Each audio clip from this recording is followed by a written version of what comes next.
এই জাদুবিদ্যা সত্য। এবং এখনকার অনেক ভণ্ড যে কবিরাজগুলো বের হয়েছে, এরা জিনকে তাবে করে নিয়ে এই জিনদের মধ্য দিয়ে মানুষের মধ্যে জাদু ছড়িয়ে দিয়েছে, এবং এর ফলশ্রুতিতে বহু পরিবার ধ্বংস হয়ে যাচ্ছে। এই জাদুবিদ্যা সত্য। আরও একটা জিনিস সত্য, নবী সাল্লাল্লাহু আলাইহি ওয়াসাল্লাম বলেছেন ইন্না আইনাল হক, চোখের নজর সত্য। নবী করিম সাল্লাল্লাহু আলাইহি ওয়াসাল্লাম বলেছেন চোখের বদনজর সত্য। এই যে আমরা বলি ফেসবুকে এত বেশি ছবি দিয়েন না ভাই, ছবি তুলেন না, ছবি তুলেন না, বারবার যে বলি নিষেধ করি, কারণ কি জানেন? একটাই কারণ, বিকজ চোখ লাগাটা সত্য। মানুষের চোখ লাগে, এই কথা শুনলে অনেক মজুমদাররা হাসবে না? কথা বুঝতে পারেন নাই? কিন্তু এটা সত্য, কারণ নবী করিম সাল্লাল্লাহু আলাইহি ওয়াসাল্লাম যা বলেছেন সাদাকাল্লাহু ওয়া সাদাকা রাসূলুহুল কারীম, নবী যা বলেছেন, আল্লাহ যা বলেছেন চিরায়ত সত্য, এর বাইরে কোনো সত্য আছে? আচ্ছা দেখেন, আমি বললাম যে জাদুবিদ্যা সত্য। এই জাদুবিদ্যার চর্চা মানুষ করে, এখনও করে, এবং এই জাদু দিয়ে মানুষের ক্ষতি করার জন্য জিনের প্রয়োজন হয়, দুষ্ট জিন। এই জিনগুলোকে মানুষ তাবে করে মানুষের ক্ষতি করার চেষ্টা করে। দেখবেন এখন গ্রামে গঞ্জে শহরে সব জায়গায় ছড়িয়ে পড়েছে না? দেখবেন, খুব সতর্ক থাকবেন। আমি পরে সলিউশন বলছি আপনাদেরকে। আরেকটা বলেছি, নবী সাল্লাল্লাহু আলাইহি ওয়াসাল্লাম বলেছেন চোখের বদনজর এমন সত্য যে একটা উটকে এই রান্নার ডেকচির মধ্যে ঢুকাই ফেলতে পারে। আর একটা উট খুব সুন্দর ভালো, আপনি দেখছেন মাশাআল্লাহ বলেন নাই, নজর লেগেছে, উটটা মারা গেছে দেন, তারপর তাকে জবাই করে খেয়ে ফেলতে হয়েছে। একজন সাহাবী গোসল করছিলেন, গোসল, এটা হাদিস সহিহ, এই যে আলেম ওলামা যারা আছেন তারা জানেন যে এই হাদিস সহিহ। একজন সাহাবী গোসল করছেন, তার গায়ের চামড়াটা খুব সুন্দর ছিল, একদম স্কিনটা অনেক সুন্দর থাকে না এমন কিছু মানুষ? আচ্ছা, এখন আরেকজন সাহাবী এই গোসল দেখছেন দূর থেকে, দেখে বলছেন যে কি চমৎকার তার শরীরের রংটা, যেন কুমারী নারীর মতো, অনেকটা এমন একটা কথা তিনি বলেছিলেন। সাথে সাথে এই সাহাবী অজ্ঞান হয়ে পড়ে গেছে। কোন সাহাবী? যিনি গোসল করছিলেন। এখন এটার আপনি কোনো ব্যাখ্যা দিতে পারবেন না তো, এখানে কোনো সায়েন্স দিয়ে বা মেডিকেল সায়েন্স দিয়ে আপনি কোনো ব্যাখ্যা করতে পারবেন না। একটা ব্যাখ্যা দিতে পারেন, কিন্তু কেন সেটা হলো সেটা আপনি অ্যান্সার খুঁজে পাবেন না। তো নবী সাল্লাল্লাহু আলাইহি ওয়াসাল্লামের কাছে নিয়ে যাওয়া হলো তাকে। তিনি বললেন যে এই ব্যক্তির ব্যাপারে কি কেউ ভালো মন্দ কিছু বলেছিল? তখন একজন সাহাবী বললেন হ্যাঁ, অমুকে বলেছে এর স্কিনটা অনেক সুন্দর, তোকে ডেকে নিয়ে আসুন। ওকে ডেকে আনা হলো। ডেকে আনার পর নবীজি তাকে অনেক শাসালেন, তোমরা তোমাদের ভাইদেরকে কি মেরে ফেলতে চাও? তখন এই সাহাবী তো অবাক, আমি আবার কখন মারতে চাইলাম ইয়া রাসূলুল্লাহ? আমি তো মারতে চাই নাই, আমি তো খালি বলেছি যে তার গায়ের রংটা অনেক সুন্দর। তখন তিনি বললেন কেন তুমি সুবহানাল্লাহ বললে না, কেন তুমি মাশাআল্লাহ বললে না? যখন মাশাআল্লাহ বলবেন, সুবহানাল্লাহ বলবেন, নজরটা লাগবে না। আর যখন আপনি মাশাআল্লাহ বলবেন না, সুবহানাল্লাহ বলবেন না, দেখবেন নজর লেগে গেছে। আপনি বিশ্বাস করেন ব্যবসা খুব ভালো চলছে, মানুষ বলল যে বাহ তোর তো ব্যবসা হেভি, লালে লাল শাহজালাল, ঠিক আছে, দেখবেন আপনার কেনা বেচা বন্ধ হয়ে গেছে। এরকম হবে, আমার কথাটা বিশ্বাস করেন। এটা কিন্তু সায়েন্স প্রমাণ করতে পারবেন না, আল্লাহ এবং তার রাসূল বলেছেন, তার উপরে কোনো সত্য নেই। আছে সূরা কাহফ 29 নম্বর আয়াত পড়ে দেখেন, আল্লাহ পাক বলছেন ওয়াকুলিল হাক্কু মির রাব্বিকুম, সত্য সেটাই যা তোমার রবের পক্ষ থেকে আসে। ফামান শাআ ফালইউমিন, যার ইচ্ছা হয় বিশ্বাস করুক, ওয়ামান শাআ ফালইয়াকফুর, যার ইচ্ছা হয় সে অস্বীকার করুক। এই কারণে আমরা বলি ফেসবুকে এত বেশি ছবি দেওয়া, এই আই ওয়াশ করা, এই যে শোডাউন করা, হ্যাঁ ইসলামের কিছু কাজ করলেন একদম মানুষকে না দেখাইতে পারলে ঘুম হচ্ছে না, এগুলো বন্ধ করেন, এগুলো বন্ধ করে দেন আল্লাহর ওয়াস্তে। অফলাইনে কাজ করেন, নিজেকে গোপন করার চেষ্টা করেন। যত বেশি মানুষের কাছে নিজেকে এক্সপোজ করবেন, কাজের বরকত কমে যাবে, কাজের বরকত কমে যাবে, চোখ লাগবে, নজর লাগবে। এবং চোখ লাগা বদ নজরে বহু আলেম আস্তে আস্তে মাঠ থেকে মাইনাস হয়ে গেছে না? যায় নাই? এখন কি আলেমদের সংখ্যা বেশি না কম? যত দিন যাবে আলেমের সংখ্যা আরও কমে যাবে। নবীজি বলেছেন আলেমদের সংখ্যা কমতে থাকবে, মানুষ জাহেলদেরকে আলেম বানিয়ে নেবে। তো প্রিয় ভাইরা, জাদুবিদ্যা সত্য, চোখের বদনজর সত্য, রাতের এই অনিষ্টগুলো সত্য, রাতের বেলা অনেক ক্ষতি আছে। এই জন্য নবীজি বলছেন বাচ্চাদেরকে বাইরে বের করো না, এবং তোমরাও রাত যখন গভীর হবে তখন এদিক ওদিক ঘোরাফেরা করো না। দেখবেন রাত যত গভীর হয় আমাদের শহরগুলো তত জীবিত হয়, তাই না? তাই না?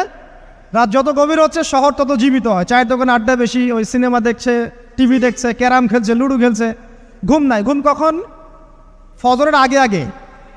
ফজরের নামাজ কিন্তু নাই, ফজরের ঠিক আগে আগে, আবার ওই যে জোহরের নামাজের সঙ্গে উঠতেছে। এখন আমাকে বলেন এরকম জেনারেশনকে দিয়ে কি আসলে ইসলামের কোনো খেদমত হবে? আচ্ছা, নবীজি রাতের বেলা আর্লি ঘুমাতেন, আল্লাহ পাক আমাদের সবাইকে তাড়াতাড়ি ঘুমানোর তৌফিক দান করুন।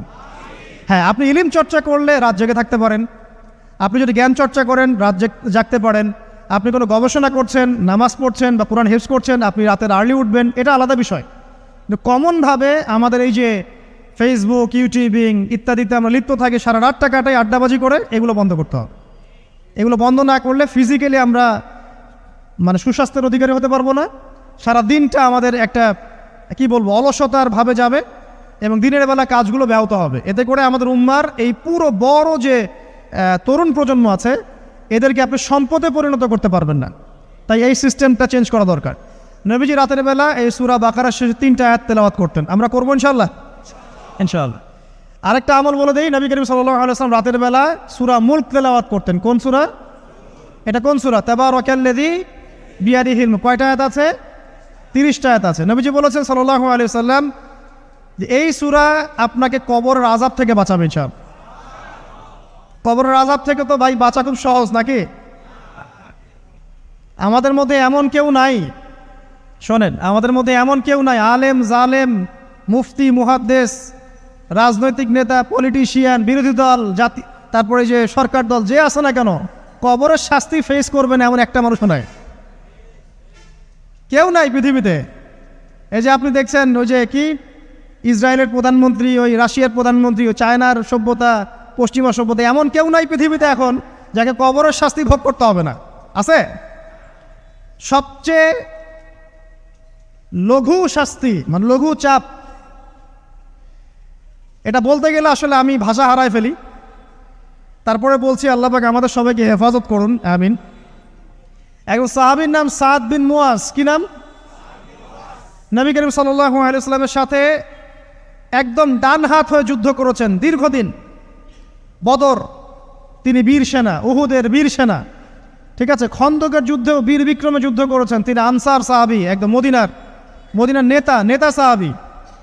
সব সাহাবী কিন্তু একরকম নন, কেউ ছিলেন নেতৃস্থানীয় সাহাবী, তিনি ছিলেন একজন নেতৃস্থানীয় সাহাবী, ঠিক আছে। সাদ বিন মুয়াজ নবী করিম সাল্লাল্লাহু আলাইহি ওয়াসাল্লাম এত ভালোবাসতেন তাকে, এত ভালোবাসতেন যে তাকে নিজের মনে করতেন যে সাদ বিন মুয়াজ আনসাররা আমার নিজের। চারটাখানি কথা। এই সাহাবীর খন্দকের যুদ্ধে এই যে হাতের এই দিকে সম্ভবত হাতের এই রগের মধ্যে একটা তীর এসে লাগে এখানে, এবং তীরটা তিনি বের করতে গিয়ে রক্তটা ছিঁড়ে যায়। এরপর ফিনকি দিয়ে রক্ত বের হওয়া শুরু হয়। চিকিৎসা করে করে রক্ত বন্ধ করা যায় নাই, এবং এই রক্তের প্রবাহিত রক্তেই আল্লাহর ইচ্ছায় তিনি শাহাদাত বরণ করেন, তিনি ইন্তেকাল করেন। নবী করিম সাল্লাল্লাহু আলাইহি ওয়াসাল্লাম প্রচণ্ড ব্যথিত হন, মানে মনটা তার খুব নরম হয়ে যায় সাদ বিন মুয়াজ রাদিয়াল্লাহু আনহুর জন্য। তো এই সাহাবীর যখন জানাজার নামাজ পড়ানো হচ্ছে, নবীজি বলছেন 70,000 ফেরেশতা তার নামাজে অংশ নিয়েছে। আর এই সাহাবীকে যখন কবরে শোয়ানো হয়েছে, নবী করিম সাল্লাল্লাহু আলাইহি ওয়াসাল্লাম পরে জানিয়েছেন কবরের যে মৃদু চাপ, সাদ বিন মুয়াজ রাদিয়াল্লাহু আনহুর কবরেও সেই মৃদু চাপ দেওয়া হয়েছে। আমি কি বুঝাতে পারলাম ভাই? আমাদের কোনো দাম আছে এখনকার পলিটিশিয়ানদের কোনো দাম আছে? এখনকার সমাজ নেতার কোনো দাম আছে? এখনকার সুদখোরদের কোনো দাম আছে? এই ঘুষখোর দুর্নীতিবাজদের কোনো দাম আছে? আমরা যারা কাঠমোল্লা হয়ে আছি আমাদের কোনো দাম আছে? সাদ বিন মুয়াজ রাদিয়াল্লাহু আনহু যদি কবরের শাস্তি তাকে না ছাড়ে, প্রশ্নোত্তর পর্ব তাকে না ছাড়ে, আমরা পার পাবো? নবী করিম সাল্লাল্লাহু আলাইহি ওয়াসাল্লাম বলছেন সূরা মুলক তেলাওয়াত করো রাতের বেলা, ইনশাআল্লাহ সূরা মুলকের তেলাওয়াত কবরের আযাব থেকে তোমাকে বাঁচান। আর আমাদের তো ভাই কবরে সবাই সাথে যাবে না, গার্লফ্রেন্ড যাবে না, বাপ মা ভাই বোন সবাই যাবে না। একজন ব্যক্তি সুদ খাচ্ছে, জিজ্ঞাসা করে দেখেন কেন খায়, বলবে তার সন্তানের জন্য খায়, তার বউয়ের জন্য খায়, তার মা বাবাকে দেখতে হবে তাই খায়, তাই না? একজন ব্যক্তি ঘুষ খায়, বলবে আমার পরিবারের জন্য খাই। একজন দুর্নীতি করছে, পুকুর চুরি করছে, বলবে দুর্নীতি করছে আমার পরিবারের জন্য খাই, পরিবার ভালো থাকবে। সবার একই এক্সকিউজ যে পরিবার যেন ভালো থাকে, আমার সন্তানরা যেন ভালো থাকে, আগামী প্রজন্মের জন্য কিছু রেখে যেতে পারি, তাই না? এরকম একটা মানুষও কি আপনার সাথে কবরে যাবে? আর এই বোকা মানুষ কেন বোঝে না যে আপনার কবরে আপনাকেই যেতে হবে? তাহলে আপনি কি কারণে অন্যের কারণে নিজের পরকাল নষ্ট করছেন? অন্যের সুখের জন্য আপনি আপনার পরকাল নষ্ট করছেন। সুদ খাচ্ছেন, দিব্যি মায়ের সাথে জেনা করছেন। আপনাদের এলাকায় নাকি সুদের সমস্যা অনেক বেশি। কয়েকটা হাদিস বলে দেই, আমি ওদেরকে আক্রমণ করতে আসি না, আমি শুধু তাদেরকে 3টে হাদিস শোনাতে এসেছি। 1 নম্বর হাদিস শোনেন। আল্লাহর নবী মুহাম্মদ সাল্লাল্লাহু আলাইহি ওয়াসাল্লাম বলেছেন, সুদের পাপের 73টা শাখা আছে। কয়টা? কোনো হাদিসে 70টাও আছে, কোনো হাদিসে 73টা আছে। বলছেন যে সবচেয়ে নিচের শাখাটা হচ্ছে, সুদের পাপের সবচেয়ে নিচের শাখা হচ্ছে যে যেন কোনো ব্যক্তি তার মাকে রেপ করলো, তার মাকে ধর্ষণ করলো। 1 দিরহাম যে ব্যক্তি সুদ খায়, সহিহ বুখারীতে আরেকটা হাদিস এসেছে, সে যেন 36টা মেয়েকে ধর্ষণ করল। আর আমি একটা কথা বানায় বলছি না, যদি বিশ্বাস না হয় কওমি মাদ্রাসা আছে, আলেম ওলামা আছে, গিয়ে বুখারী খুলতে বলেন, পড়তে বলেন, খালি একবার পড়তে বলেন, দেখেন যদি না থাকে তাহলে আমাকে এর সাথে থাপ্পড় দিয়ে যায়। যদি না থাকে হাদিস এটা, তাহলে আমার গালে একটা থাপ্পড় দিয়ে যায়। আর যদি থাকে তাহলে আল্লাহর রাস্তায় সুদ খাওয়া ছেড়ে দেন। কোনটা করবেন? চ্যালেঞ্জ করবেন?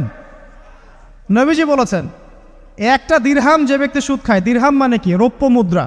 এটা এখন দেখতে পারবেন না, জাদুঘরে আছে।